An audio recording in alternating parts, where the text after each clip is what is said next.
Monster, monster, monster, monster, monster, monster. Following arrest today in connection with the murder and sexual assault of 12-year-old Melissa Walbridge of Essex. In these Vermont woods on a gray Friday afternoon, two 12-year-old girls on their way home from school were ambushed, tortured, and brutalized. This can't happen in Vermont, or this doesn't happen in Vermont. But it did happen on May 15th, 1981. They were shot with a BB gun, they were stabbed, they were beaten. The details of the crime are so graphic, we can't even say them on the air. I don't think we had ever seen a case with that sort of violence against two young girls.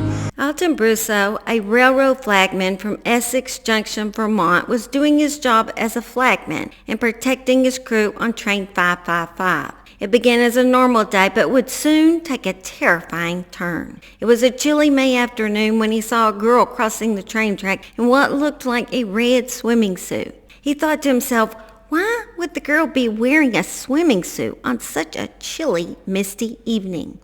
The girl started staggering toward him, and that is when he realized it wasn't a swimming suit at all, but a girl covered with blood.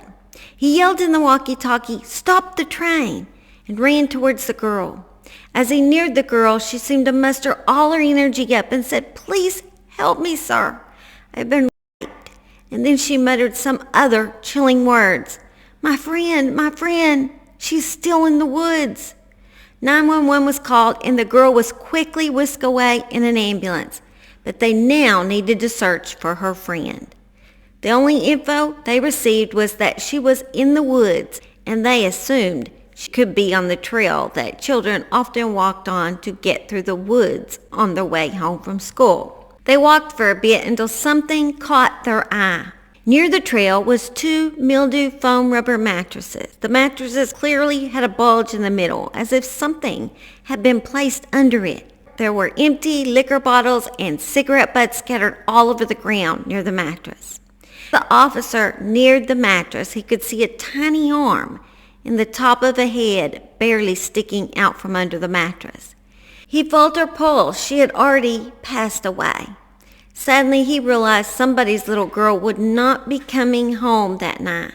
As the officers lifted the mattress, they realized her mouth had been gagged with the sock so tightly that her face had become distorted. She was naked and lying face down with her hands tied behind her back. As they turned her body over, they realized X's had been carved into her chest. They wondered what kind of monster or monsters could have done this. Hello, my name is Holly. Welcome to the Murder She Shed, the place we discuss rarely told true crime, right, usually from my she shed. But as you guys know, I'm building a new home, and I'm actually inside of it, and it's not built yet. The reason is because it has central air and heat, and it's a lot warmer than my she shed. If you watch me or have watched me often, you know that my house got blown away by a tornado, and I almost did too. So we're lucky to be alive. We're blessed to be able to build and have great insurance. And so far, this is what we've accomplished. And not done yet. We're going to paint and stain this week. It's really exciting.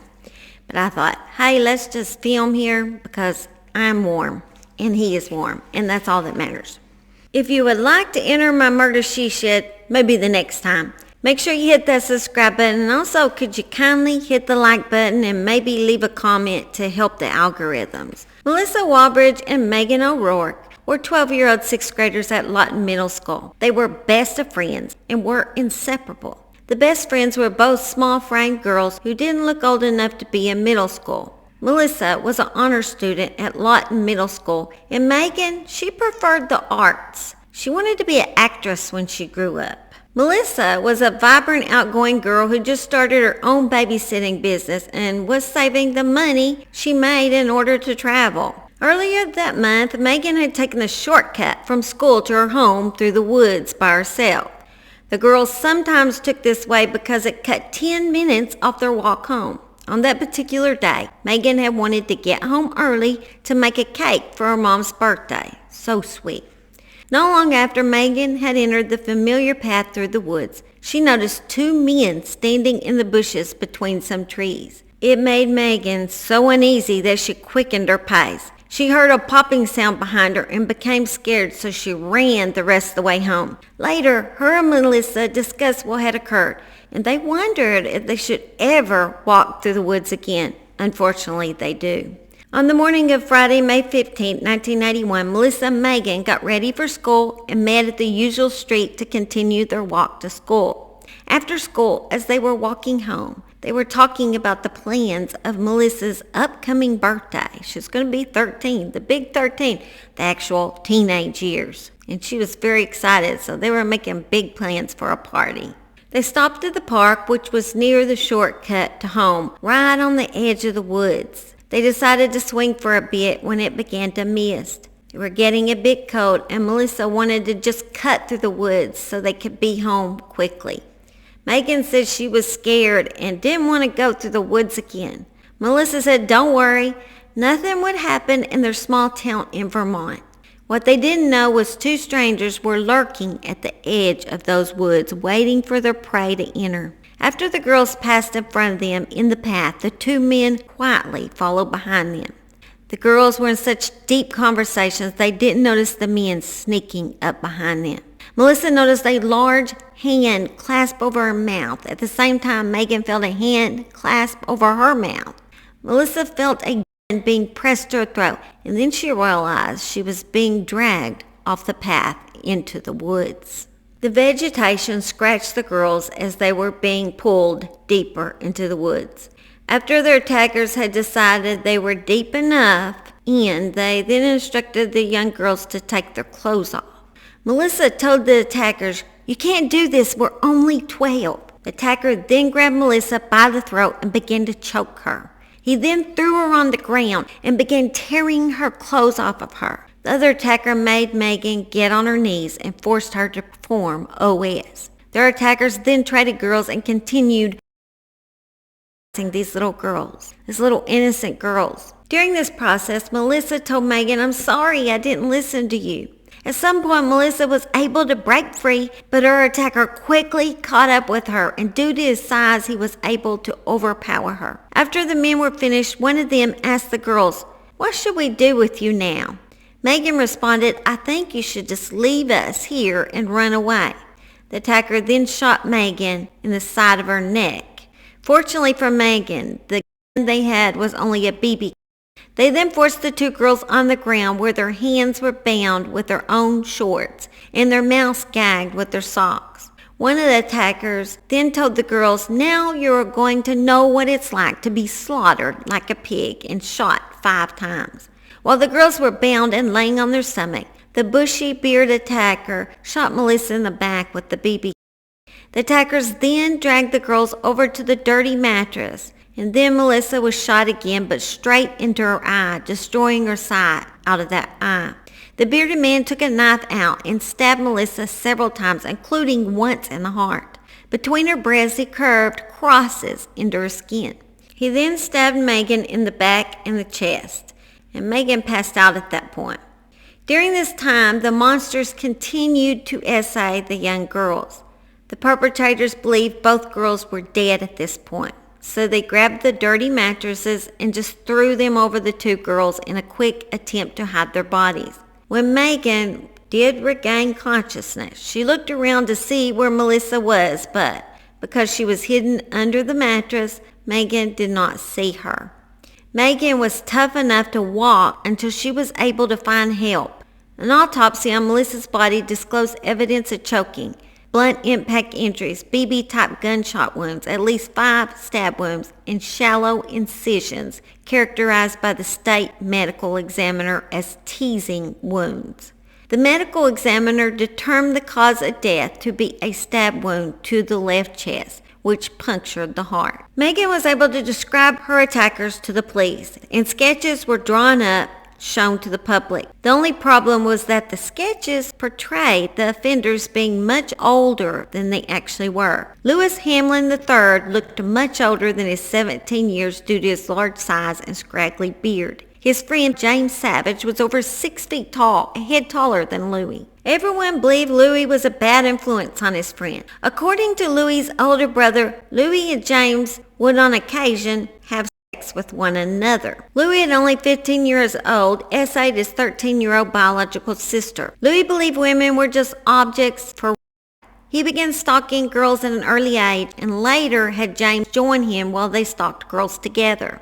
Louie learned all his bad behavior from his ancestral predator father, Louis Hamlin II, nicknamed Butch. Several people began to call in saying the sketches drawn up of the offenders reminded them of Louie and James. Also, some girls came forward to let officers know that Louie had said him and James were the killers but had taken it back like it was just a big joke. But the girls had a creepy feeling it was the truth. After Meghan were shown several pictures of men, she was able to identify Louie and James. They were brought in for questioning. Although Louie remained silent, James spilled the beans, only he blamed it all on Louie. He even led police to where him and Louie had hid the BB. Both boys were arrested and held without bond, and then a search warrant was given to the boys' family in order to search their homes. In Louie's home, they would soon learn some dark secrets. While they found torture-filled graphic magazine in Louie's room, it was the locked room of his dad, Butch's, that was most disturbing. The officers warned Butch if he didn't allow them in, they would just break the door down. When the door was opened, they realized that Butch had his own dark room where he actually developed pictures in there.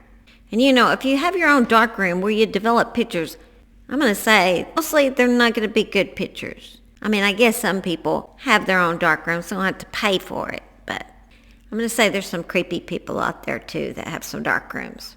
Butch had taken pictures of young girls and was developing them right in his special little room. And you know what kind of pictures. One of the young girls was his own daughter, and in the pictures, he was raping her.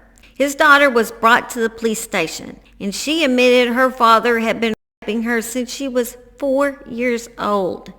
Later, it would come out that Louie's father had raped him too.